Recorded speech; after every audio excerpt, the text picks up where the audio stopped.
Hello students, welcome to maths class. I am Vaishali, your maths teacher. I hope you all are fine. In last class we have learnt about some basic concepts, basic terms of chapter 5, that is data handling. In this class we are going to start exercise 5.1. First question is, for which of these would you use a histogram to show the data? क्या पूछा गया है कि ये जो parts हमें यहाँ पर पॉइंट्स गिवन हैं, जिस टाइप का ये डाटा गिवन है, क्या इसमें हम हिस्टोग्राम बना सकते हैं? किस किस पार्ट में हम हिस्टोग्राम बना सकते हैं? हमें क्या बताना है उसके लिए? Give reason for each. हर एक के लिए रीजन बताना है कि हम इसमें हिस्टोग्राम क्यों बना सकते हैं.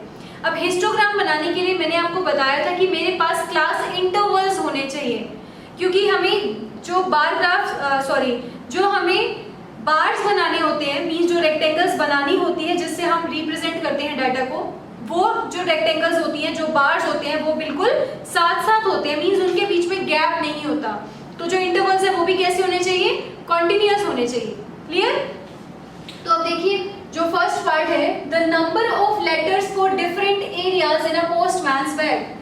अब जो नंबर ऑफ लेटर्स है वो तो ठीक है, हमारे पास नंबर्स में है, बट डिफरेंट एरियाज के लिए रिप्रेजेंट करने हैं. तो हिस्टोग्राम जब हम इसके लिए रिप्रेजेंटेशन करने लगेंगे तो क्या होगा? देखो, first area, second area. First area में इतने हैं, सेकंड एरिया के इतने हमारे पास लेटर्स हैं, थर्ड एरिया के इतने लेटर्स हैं. तो एरियाज है ना मेरे पास, जो भी एरिया के नाम हो सकते हैं कि दिस सेक्टर और this sector.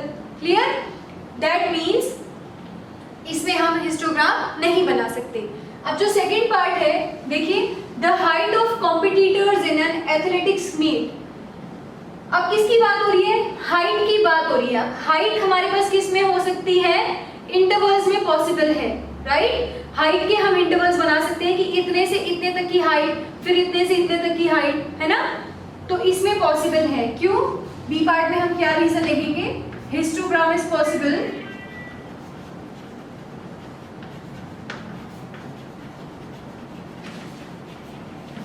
because we can make intervals. Clear? हम इंटरवल्स बना सकते हैं, इसलिए हिस्टोग्राम पॉसिबल है. अब थर्ड पार्ट देखो, the number of cassettes produced by 5 companies. अब सिंपल कंपनीज के द्वारा जो नंबर ऑफ कैसेट्स प्रोड्यूस हो रही है उसके लिए बनाना है. अब नंबर ऑफ कैसेट्स तो हमारी वाई एक्सिस पे चली जाएंगी, बट जो एक्स एक्सिस पे आएगा वो क्या आएगा? कंपनीज के नेम, की company suppose A B C ऐसे कुछ नाम है, तो कंपनी ए, फिर कंपनी बी, कंपनी सी. तो हमारे पास इंटरवल्स तो नहीं है ना. क्लियर? तो इसमें हम हिस्टोग्राम नहीं बना सकते. तो यहाँ पर हम बी पार्ट में हिस्टोग्राम बना सकते थे, क्योंकि हम इंटरवल्स में डिवाइड कर सकते हैं हाइट को. सेम ऐसे ही इसका डी पार्ट आप ट्राई कर सकते हैं. अब हम देखते हैं next question, that is question number second. Next second question is, the shoppers who come to a departmental store are marked as. men के लिए M लिख रहे हैं, women के लिए W, boy के लिए B और girl के लिए G. The following list gives the shoppers who came during the first hour in the morning. Morning में जो फर्स्ट आवर में जितने भी पर्सन्स आए हैं डिपार्टमेंटल स्टोर पे, जो शॉपर्स आए हैं, वो देखो क्या किस तरीके से लिखा हुआ है यहाँ पे. पहले विमेन, फिर विमेन, फिर विमेन, फिर girl, boy, women, women, man. तो इस तरीके से लिखा हुआ है, ठीक है. लेकिन हमारे पास 4 डिफरेंट शॉपर्स क्या क्या है? कौन कौन है? मैन, विमेन, बॉय और गर्ल. तो हमने शॉपर्स में क्या लिखा? मैन, विमेन, बॉय और गर्ल. मुझे इनके लिए फ्रीक्वेंसी टेबल बनानी है. Frequency table using tally marks, और फिर एक बार ग्राफ ड्रॉ करना है. क्लियर? तो अब हमारे पास सेकंड कॉलम में क्या है? Tally marks. लास्ट कॉलम क्या है? Third, frequency. फ्रीक्वेंसी मतलब मेन कितनी बार है, विमेन कितनी बार है, ऐसे ही बॉय और गर्ल कितनी कितनी बार है. क्लियर? तो मेन के लिए सबसे पहले काउंट करते हैं. देखो ध्यान से, 1 2 3 4 5 6 7 8 9 10 11 12 13 14 और ये 15. तो फ्रीक्वेंसी कितनी हुई मैन की? 15. 15 को कैसे लिखेंगे टैली मार्क्स में? 1 2 3 4 5 6 7 8 9 10 11, 12, 13, 14, 15। ठीक है, अब काउंट करते हैं W। 1, 2, 3, 4, 5। हम ऐसे कट लगाते जाते हैं, ठीक है। 1, 2, 3, 4, 5, 6, 7, 8, 9, 10, 11, 12, 13, 14, 15, 16, 17, 18, 19, 20, 21, 22, 23, 24, 25, 26, 27, 28। तो ये हो गए 28 टाइम्स, दैट इज 1, 2, 3, 4, 5, 6, 7, 8, 9, 10, 11, 12, 13, 14, 15, 16, 17, 18, 19, 20, 21, 22, 23, 24, 25, 26, 27, 28। नेक्स्ट है B। तो बॉयज काउंट करते हैं कितनी बार है? 1, 2, 3, 4 और ये 5। तो 5 टाइम्स आए, सॉरी यहाँ पर हम लिखेंगे 5 और फ्रीक्वेंसी यहाँ पर 1, 2, 3, 4, 5। अब गर्ल्स काउंट करते हैं कितनी बार है? 1, 2, 3, 4, 5, 6, 7, 8, 9, 10, 11, 12।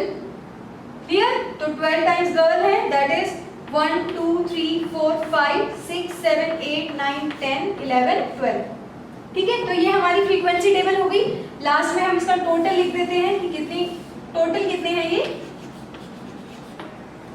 इनका टोटल हमारे पास कितना आ जाएगा? That is 60। ठीक है, टोटल नंबर ऑफ शॉपर्स कितने हुए? 60। अब ध्यान से देखो, अब हमें इसके बाद क्या बनाना है? हमने इसके लिए बार ग्राफ। तो बार ग्राफ कैसे बनाते हैं? ग्राफ पेपर पे बनाएंगे आप इसको। ये मेरे पास y एक्सिस और ये हमारे पास x एक्सिस। x एक्सिस और y एक्सिस दोनों आपस में परपेंडिकुलर होती हैं और जिस पॉइंट पे कट कर रही है ये क्या होता है? ओरिजिन। क्लियर? अब यहां से देखिए, मेरे पास डिफरेंट शॉपर्स कौन कौन है? M, W, B और G। तो यहां पर हम लिख देते हैं शॉपर्स और यहां लिख देते हैं हम number of shoppers. Number of shoppers. Clear? अब शॉपर्स में कौन, मेरे पास जो नंबर ऑफ शॉपर्स हैं वो देखो कैसे हैं? 15, 28, 5 और 12। तो हम इसको अपने अकॉर्डिंग किस में लिख सकते हैं? हम 10, 20, 30 ऐसे लिख सकते हैं। ये 2, 4, 6, 8, 10, 12, 14, 16 ऐसे लिख सकते हैं। क्लियर?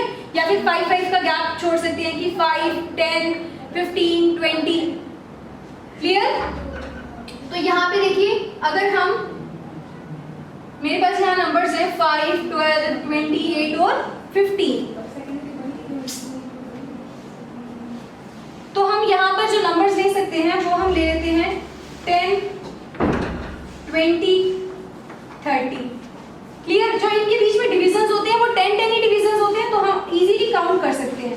फर्स्ट डिवीजन 1 है, फिर सेकंड वाला सेकंड, 3, 4, 5, 6, 7, 8, 9 और ये 10, फिर 11, 12, 13, 14 एंड लास्ट 20 तक आ जाएंगे। ऐसे ही 20 के बाद जो फर्स्ट लाइन आएगी वो 21 है, जो सेकंड आएगी वो 22, जो थर्ड आएगी वो 23। क्लियर? ऐसे कर सकते हैं हम। अब जो m है वो कितनी बार है? 15। तो पहले हम m को लिख देते हैं। 10 के बाद यहाँ सेंटर में आ जाएगा मेरे पास 15 m। क्लियर? नेक्स्ट है 28। तो 20 यहाँ है, 28 सपोज यहाँ आ जाएगा। हमने गैप इक्वल इक्वल देना है बिल्कुल, मींस हमने एक बॉक्स यहाँ से छोड़ दिया, फिर एक में बनाया, फिर एक बॉक्स का गैप और यहाँ पर ये 28 और इसमें क्या है? ये W। क्लियर? देखो 20 से जो 8th लाइन ऊपर आएगी ना वो है 28 की लाइन। ठीक है? नेक्स्ट है मेरे पास बॉयज के लिए 5 है टोटल, तो बॉयज में आ जाएगा 5। तो 10 का हाफ मतलब यहाँ बीच में से जाएगी लाइन, दैट इज दिस।